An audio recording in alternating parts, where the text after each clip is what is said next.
ఇది గ్యాస్ ఇస్తా అన్నారు కదా 500కి, మీకు ఎంతవరకు వచ్చింది? గ్యాస్ 500కి ఇప్పటికైతే రాలేదు.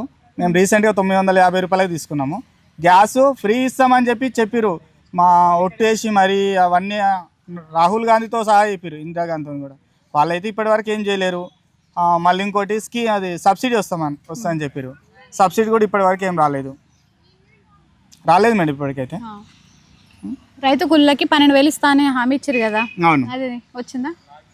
రైతు కూలీలకు 12,000 ఇస్తాడు. భూమి లేని వాళ్ళకు కూలీ రైతులకు కూడా 12,000 ఇస్తాడు.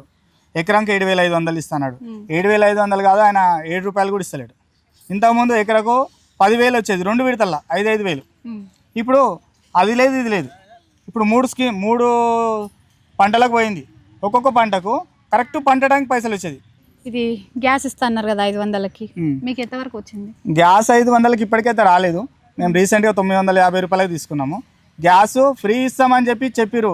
మా ఒట్టేసి మరి అవన్నీ రాహుల్ గాంధీతో సహా చెప్పారు, ఇందిరాగాంధీతో కూడా. వాళ్ళైతే ఇప్పటివరకు ఏం చేయలేరు.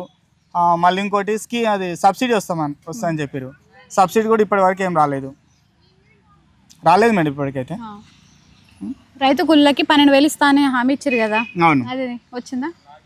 రైతు కూలీలకు 12,000 ఇస్తాడు. భూమి లేని వాళ్ళకు కూలీ రైతులకు కూడా 12,000 ఇస్తాడు. ఎకరానికి 7,500 ఇస్తాడు. 7,500 కాదు, ఆయన 7 రూపాయలు కూడా ఇస్తలేడు. ఇంతకుముందు ఎకరకు 10,000 వచ్చేది, 2 విడతల్లో 5,000. ఇప్పుడు అది లేదు ఇది లేదు. ఇప్పుడు 3 పంటలకు పోయింది.